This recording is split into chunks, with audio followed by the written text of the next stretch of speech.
Hey YouTube, Practical Shredder here, coming at you with a video all about the Century Arms RAS47. This is a pretty new offering from Century. It's been out only for a little while, and I've had this one here for a couple of weeks. This is their MOE version. It came pretty much like you see. The only difference would be that it came with a slant brake on it. It was kind of kicking me in the face. So I've just replaced the slant brake with this Tapco slot brake. Other than that, this rifle is how it came from Century. These are the two magazines that came with it. They're Magpul Gen 1 AK mags. I found them to be pretty good. But some stuff I'd like to talk about in particular would be the fact that these are sort of getting a mixed reputation coming out of the gate. And the reason is they have cast trunnions front and rear.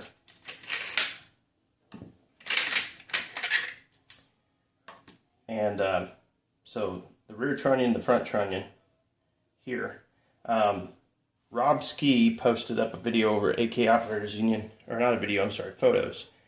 Someone had submitted to him a photo where these front lugs here that lock the bolt in place on the front trunnion had broken during an out of battery. Allegedly it's an out of battery, I'm not too sure, but that's what it looked like. And that rifle kaboomed. That was about 35 rounds in. So like I said, this one's got about 200 rounds through it. It's working out pretty well. I have to say it's one of the most accurate AKs I've ever used, but something I'd like to show you, something that I'm seeing that I don't really like, is here I'm getting a bit of wear. That, I mean, it might be regular, it might not. That's not so much the big deal. But I'm getting some stuff here on the bolt. You can see it's only 200 rounds in.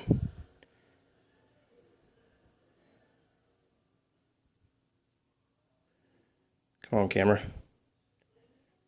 So y'all can sort of see that. It's getting kind of beat up kind of quickly. There's some other guys posting up videos about how the tail is getting rounded. Mine hasn't done that yet. This is more of an introduction video for a series that I'm going to do.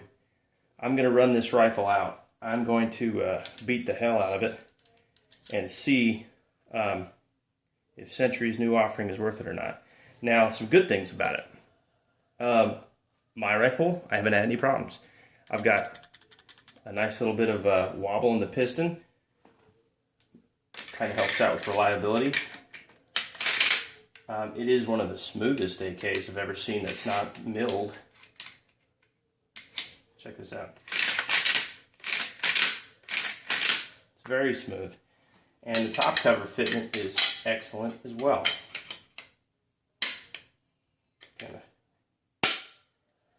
Check this out. I got nothing. No rattle in my top cover whatsoever. The only thing I don't really care for too much on these is this bolt hold open safety. It's nice on the range when you got safety Nazis down there that make you lock open your stuff every time because you're at a public range with idiots, you know, so that's nice there. But otherwise I find it to be a little bit unnecessary. So other good things about the rifle, it's got this compartment here in the stock. That's more of an MOE thing than the RAS47, but if you get the this version of it, it does come with that. Some people put extra ammo in there. I would say that would be a great place to put some spare CR123 batteries for a flashlight for the rifle. I'm not going to modify this one until I'm comfortable with its performance. I was really excited about it at first, and then, like I said, those videos started coming out about people getting rounded over bolt tails, and Rob Ski posted up those photos of the front trunnion giving way. I had no idea when I bought this that the trunnions in this gun were cast steel instead of forged steel. And, you know, if for those of you out there that don't know the difference, cast is when they pour something and then they just cut it to shape. Forged is when they pound it into a rough shape and then cut it. a good example of why that's important, take a look at high-performance engines. Most high-performance engines stopped using cast components a long time ago. Forged pistons are what most engines use that are really getting beat up on. Forged is a lot better way to go. And most of the comm block stuff is forged. Century chose to go cast. I believe the PSA rifle kits that are coming out, those are cast. I think IO Inc. was cast.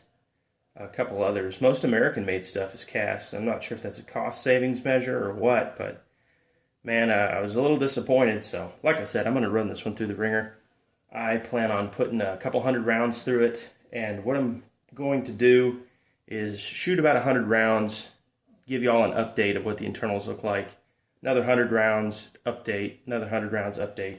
I'll probably do all that in 1 or 2 videos to push it past the 1,000 round mark.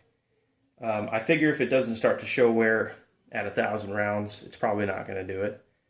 As far as the trunnions, I'm not sure about longevity, but these ones look good. I'm not seeing any excessive wear on the locking surfaces on the front trunnion, and the rear trunnion looks fine as well. So, that's the introduction for this rifle. Thanks for tuning in. Stay tuned for more updates.